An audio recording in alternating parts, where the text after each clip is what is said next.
Welcome to the Murphy, Sam, and Jodi After the Show podcast. Truly an after the show, behind the scenes sort of situation here. Murphy, did you realize that there was a lot going on this morning while you slept and I got up early?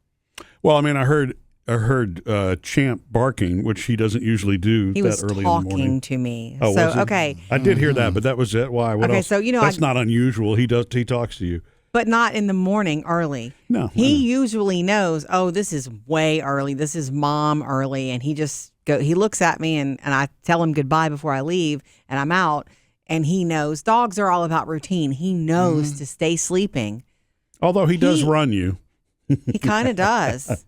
He kind of is the boss of me. Because he doesn't, I mean, they don't do that stuff to me, Champ does to me. He will talk to me. He fusses at me. He wants to get my attention. He does it vocally. It's so fun, actually, because I love the way that he talks. I really do. It's really he will get, and the older he gets, it's really weird. The more he just will come up and start talking. He learns that it's worked. Yeah. He's been with us a long time. We're his humans. And so he knows that has if he figured out that it, he can start talking to us. We're going to act. Well, for Murphy, does he not do, or do they not do it for you because you're the alpha? I mean, I guess so, but so. it's just a calm thing. And there's certain things I just won't acknowledge, which is the way to handle it. You know what I mean? It's kind of like I don't know what to compare it to. I was going to say there's certain behavior that if you just don't acknowledge it, that they will just go about their business. Right. So I tried to do that. He's my favorite boy in the wide world, and he runs me, and he knows it, and we have a special thing. But he never gets up early in the morning, except today. I was trying to get ready quietly, as I always do. The house remains mostly dark. He follows me into the kitchen to turn on the coffee. He follows me. He turns on the coffee? I turn on the coffee. Okay. I'm washing my face. I'm brushing my teeth. He's in the bathroom with me, sitting there staring at me going, sometimes he'll just whine. It's like, and I'm thinking, he wants to go out. Okay. But I can hear Murphy in my head going, if we start letting him out, at 4 a.m, you're going to have to let him out at 4 a.m. on Saturdays and Sundays because that's what he's routine. Yeah. So I ignore him. But ignoring a dog who wants to go outside is a bad thing. Yeah, it is a I bad know. thing. If he had, usually with Champ, if he's being insistent, he needs to go outside. So here's what's up. So I go back to the front of the house. I'm dressed, almost ready. I did my perfume. I'm getting a second cup of coffee because I do that. I have one cup of coffee while I'm getting ready and one to go.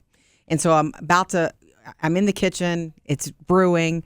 And he looks at me and he starts heading to the back of the house. And I'm like, he is going into the family room and he is about to do some business back there because I refuse to let him out. And I wanted to let him out, but I thought about what you've said. Don't let him out early in the morning or he's going to be on that schedule. And 2 minutes later or less than 2 minutes later, he comes back and he just goes, he sits down in front of me and looks at me like, huh. And sure enough, what happened? What do you think he did back there? Yeah. He dropped it. Yeah. He dropped it right there in the family room, in a corner of the family room. So I cleaned it up. I cleaned it up, washed my hands, put the little baggie outside. So he did. He went to the bathroom in the house, and I thought, you have to be, the whole point of telling this story is when a dog gets older, you have to be understanding because nothing has changed in his schedule. He eats at the same time every day, and he eats the same amount. So why would he need to go to the bathroom at 4 o'clock in the morning? It doesn't make sense. But I feel like maybe his system has slowed. Mm-hmm.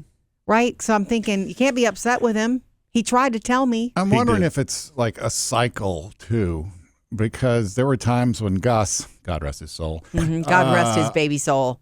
He would go through cycles where it's like every day he'd mess in the back in the hall for like 3 or 4 or 5 days. And then 2 months, nothing. And it was just like, where's the consistency? Yeah. It's like, what's going on right now to make it, because nothing changed in your life. Right. Is there some kind of cycle here that every now and then you go wacky and you dirty up the house and then you're good for a couple months? They literally eat on such a schedule, our pets, that it's the same time every day that they eat. So you would think everything else would be the same time. Right.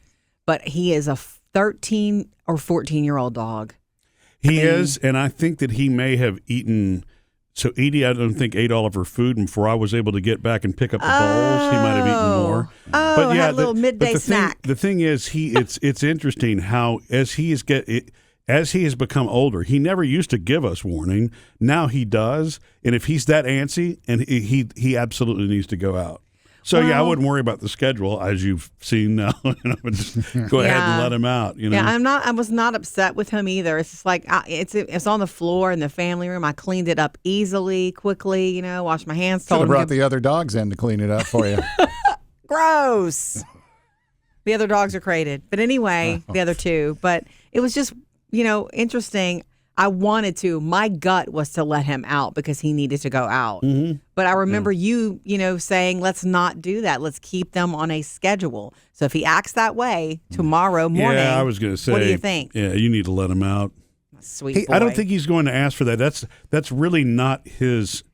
Because here's the other thing about him getting older. He's sleeping a lot more. I know. So he is not prone to what he was doing before, where it's like, all right, the sun's out and I'm up. He's actually... He's mellowed quite a bit. So I do think now if he is saying that, it's legit. Because the same thing happened to me a couple of weeks ago, although he didn't go in the house. I was just wondering, it's like, okay, you're being really persistent. Do you need to go? And sure enough, he went straight out. He did his 4 circles until he was, pointed towards the all north or whatever it is he does. Right. And then, and that was it. And so, Pointed towards the north. Yeah, the directional thing. They say that dogs. It's directional. Dogs have a directional thing. Oh. That's the reason that all they the dogs spin. point the same way. No, no, and I don't, and they don't know.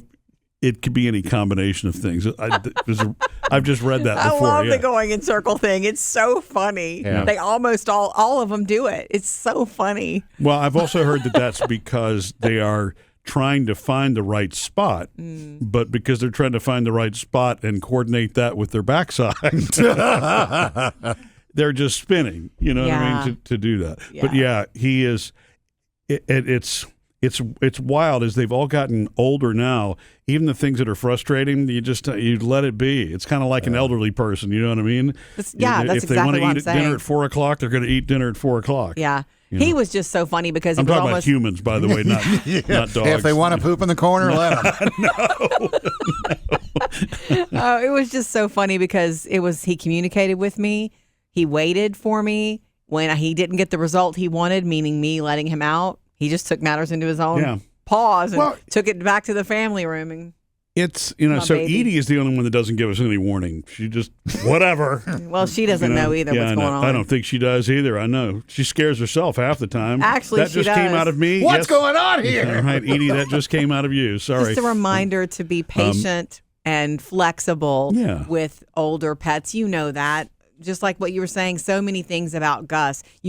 When you get them when they're young, you've had them for years, you're in a routine, so you expect the same things from them, but their game changes. I love having older pets. Yeah, I do too. The thing about Sparky, our long-haired Chihuahua, who's a little bitty dog, smallest dog we've ever had.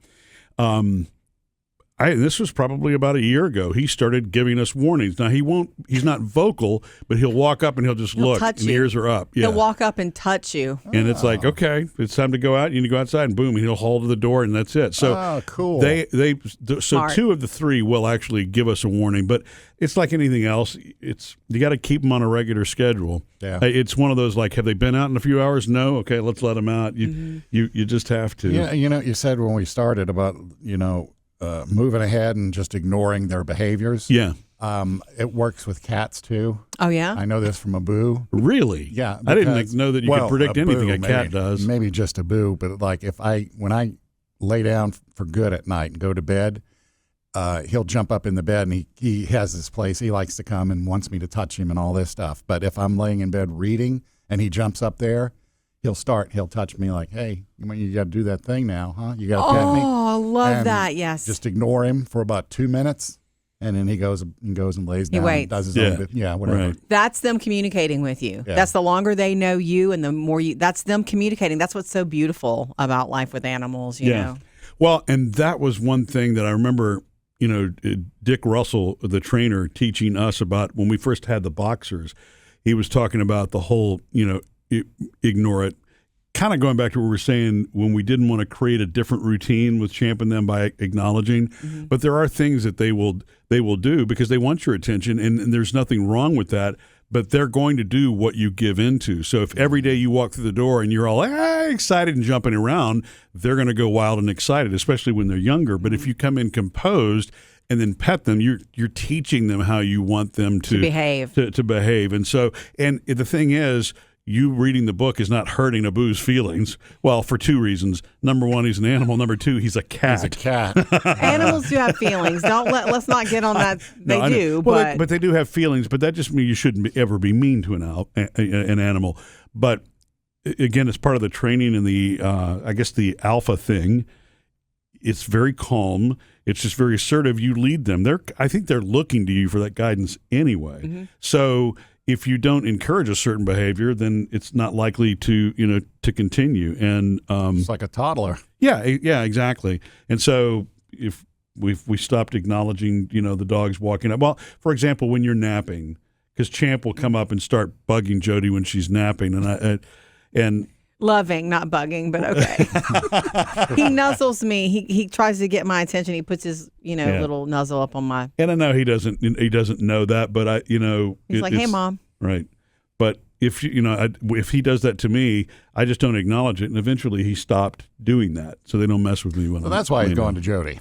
Yeah, right. He runs me. Missed any part of the show? Get it all on the Murphy, Sam, and Jodi podcast.